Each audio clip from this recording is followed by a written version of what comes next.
Hi quilting friends, my name is Barbara Radzevicius and this is Bondi Junction quilt. This is part 2 of my Flying Geese episodes. Today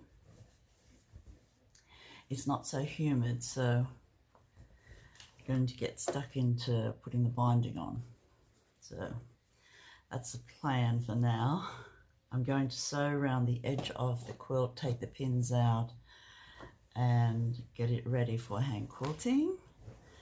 I will just rearrange it out so that my space is more manageable. And yeah, I hope you find this two-part tutorial, I would say, on how you sandwich your quilt up ready to quilt.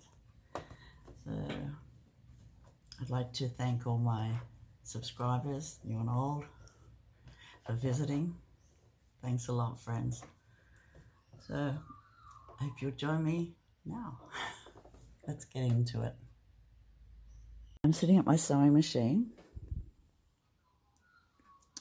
and this is the space I have. I've put my quilt so that it's face up and ready to sew. I'm going to start just a bit in from the corner, like that, 1/4 of an inch. So I plan to sew 1/4 of an inch first, then when I put the binding on,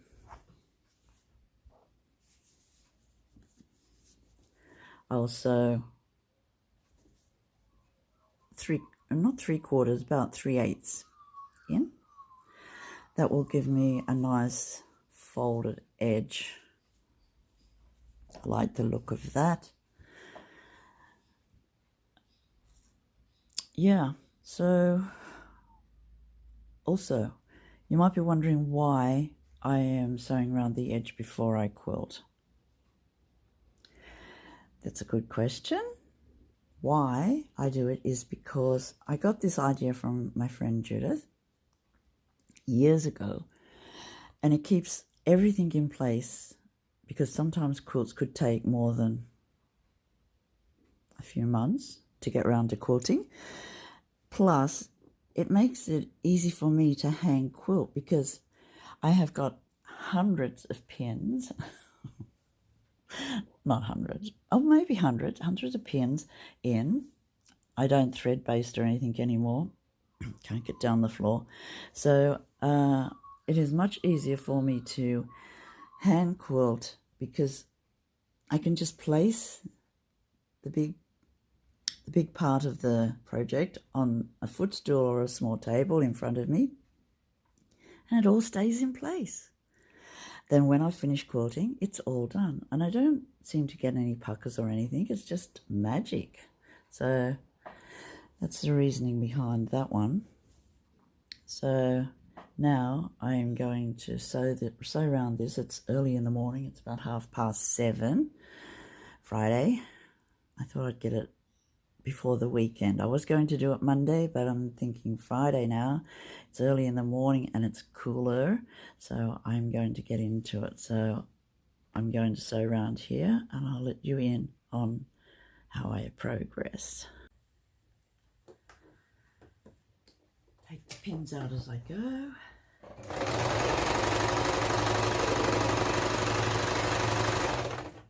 This is relatively fast. I'm just wondering if maybe I was seeing a bit too much of my arm.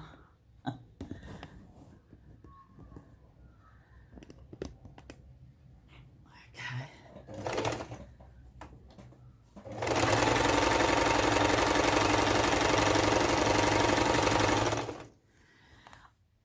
Now, there is a thing that I would like to show you.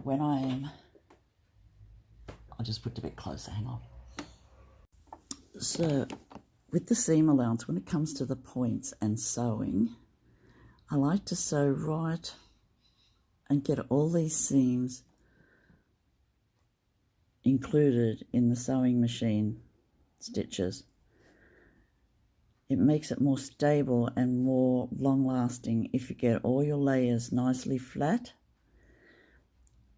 and the points nicely included. I really like to do that. I think it's just how I do it. But I do like to get the points in.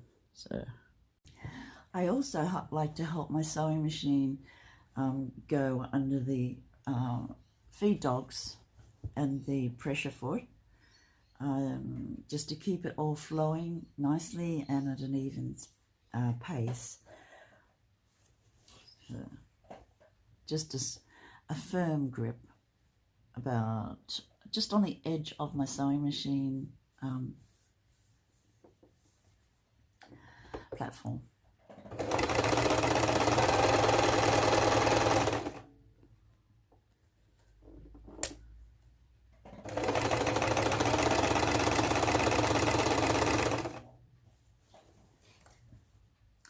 Here is where I've joined the batting, so I'll make sure it's all under control there.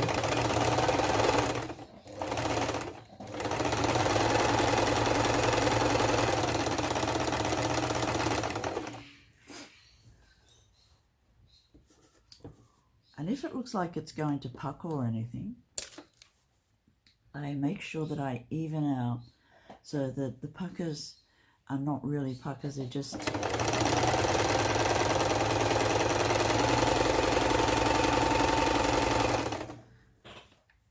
very small, little tiny pleats that you can press out. When I sew around the edge, I make sure that I sew about 1/4 of an inch in from the point on my sewing machine. I've got the needle as far as it will go right. There's two settings on it, right and middle. I've got it right so that it makes 1/4 of an inch seam allowance, and it leaves 1/4 of an inch between the seam and the point, so that when I turn the binding, attach the binding on this side and turn it over, I will have the point against the binding, so we don't have a gap and we don't cut the points off. I think that makes a neat edge. Coming to the corner, I like to get it right in the needle, right in the seam, so that when I turn, there will be a very neat turning point and the mitre will sit very nicely on that.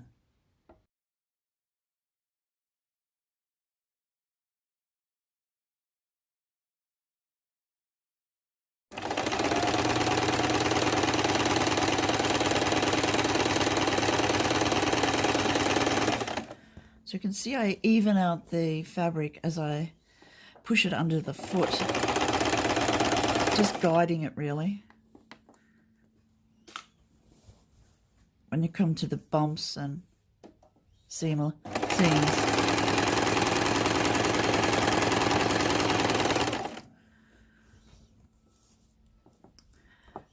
So this is a nice 1/4 of an inch seam allowance. I will next, when I've finished here, I will trim it.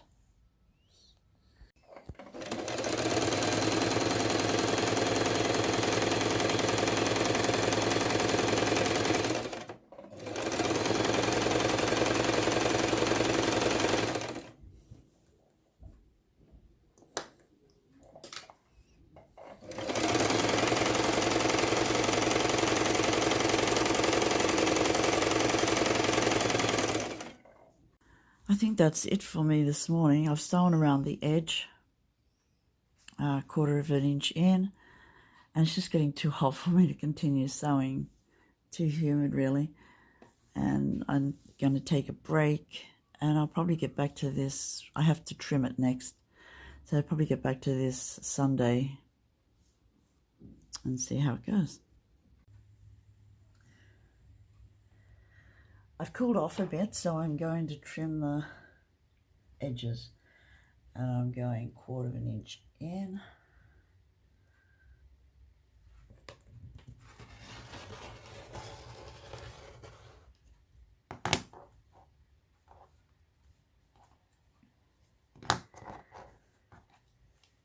I think I need a new blade.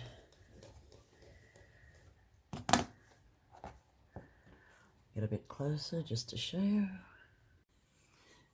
So trimming the edge, I like to place my measuring ruler on the sewing stitch, which is 1/4 inch roughly. As long as it's pretty close, and then I trim it. I trim all the way around now. This is my trimming area.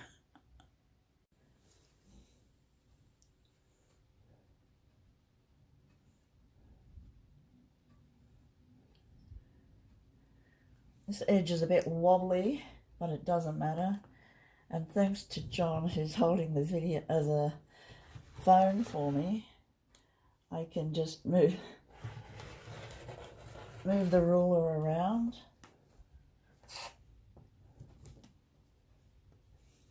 While he's helping me. I think I need a new blade too. But we do the best we can with the space that we have.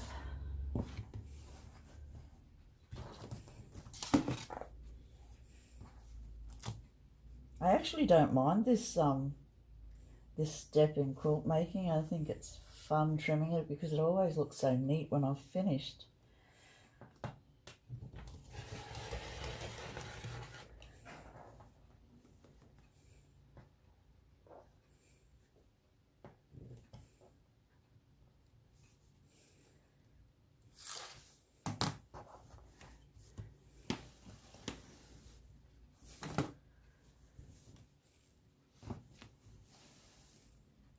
Nearly there.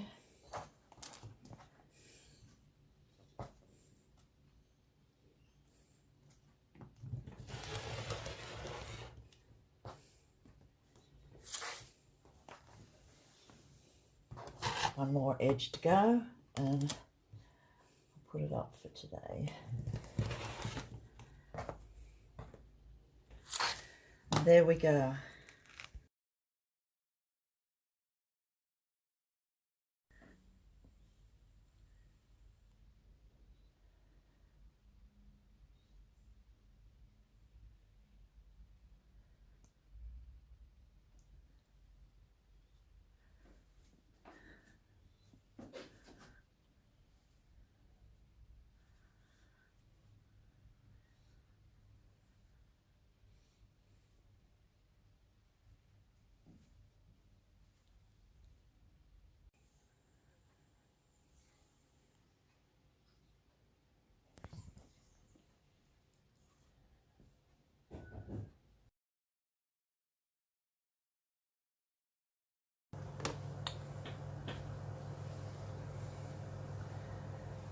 So today I'm attaching the binding. I've set the machine over 1/4 inch, the foot. I'm going to start with about 1 inch, maybe that's 2, put on the edge of my quilt. And I'm going to stitch all the way around.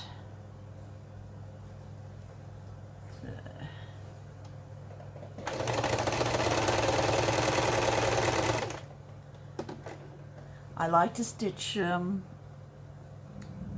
be 3/8 in, and it makes a nice edge. We'll have a look at that when we get to it.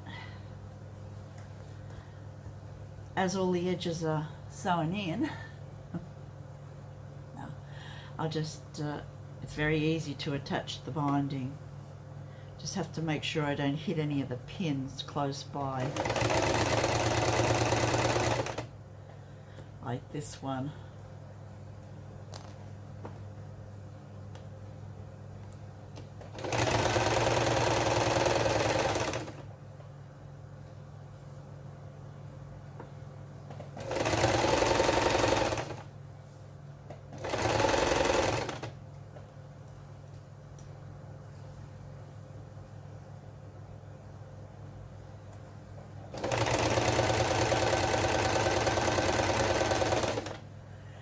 it's quite a way to sew all the way around.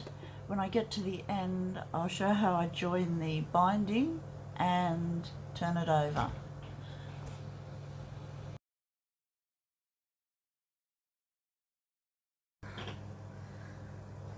Okay, I've gone round the whole edge. I've got this much left, which is enough for another quilt. And this is how I'm going to join it. Joining it on the diagonal is just too tricky for my head, so I just do a straight cut.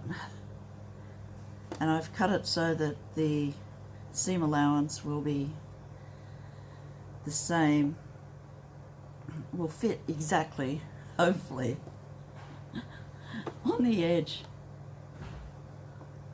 Just got to line up the two edges. I know, sometimes it seems like wrestling with my sewing machine.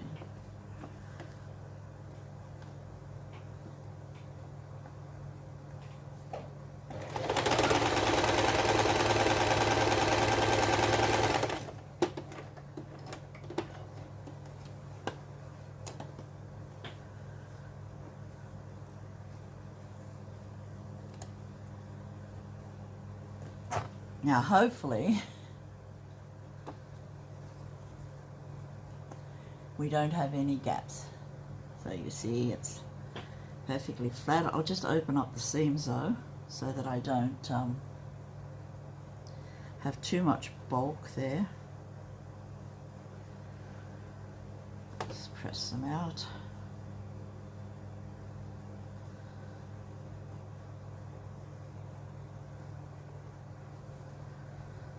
Fold it over, and we're ready to go. Join up the hole, join the gap up.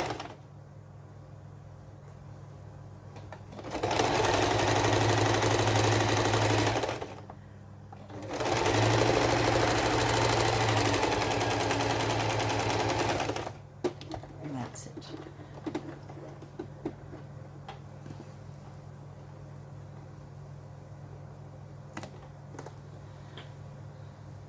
Now that I've gone all the way around, I'm going to turn it over, turn the binding over, and sew it on the wrong side, just over the stitching line. And I'll get a nice edge like this. So I'll turn the quilt over so that we have the wrong side.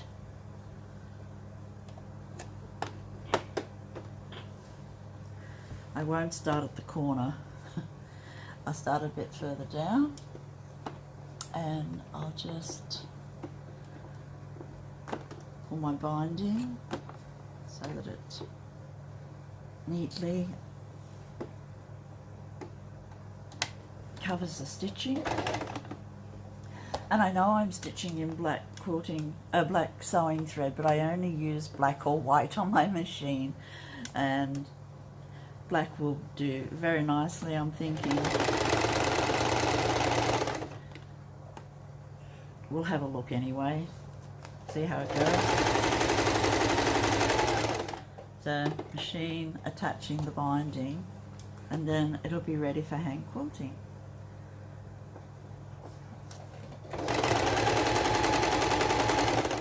So I stitch on the very edge of the fold, and when it's turned over, it's a nice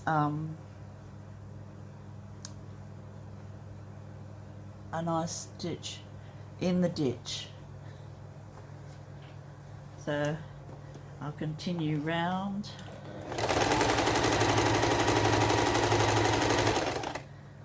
It's such a simple process, and hand stitching a quilt that is hand stitching the binding on a quilt that is going to be washed a lot of times, not a lot of times, but you know, more than a few times.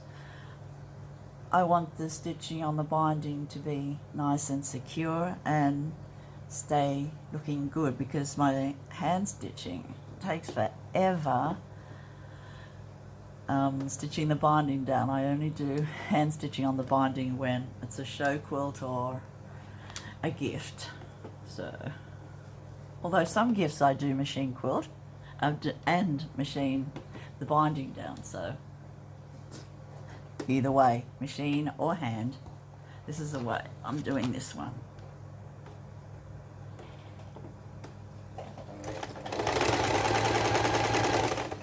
And we'll come back to it when I've finished.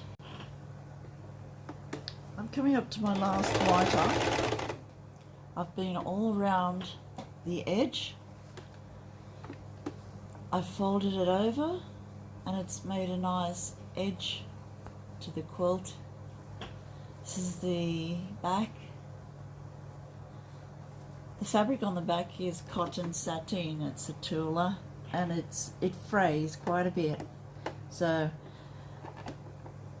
another reason to put the binding on first.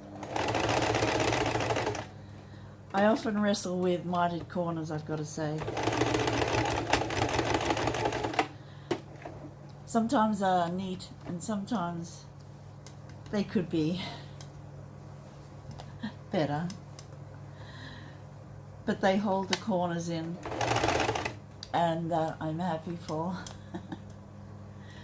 a few more inches. And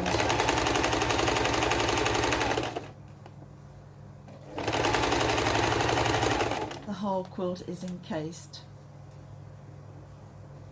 in a nice binding.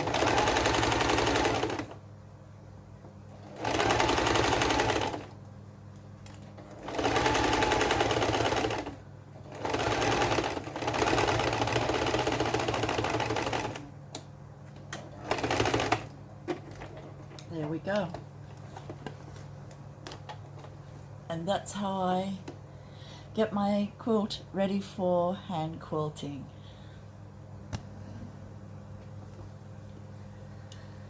Corners look nice.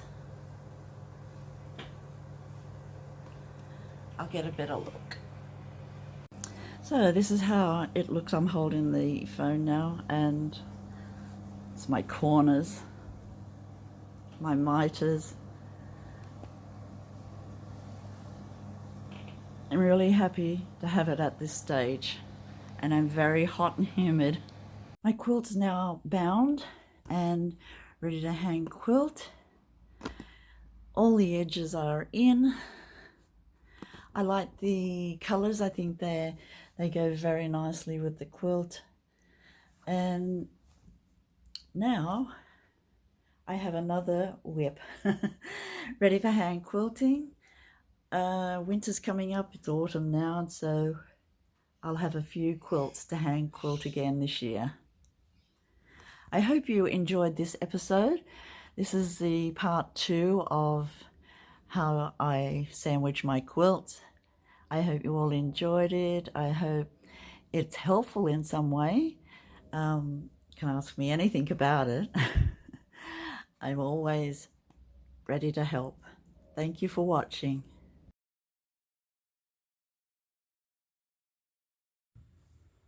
That's the end of part 2 of how I sandwich my quilts. Thank you for watching. Please like and subscribe if you like my content.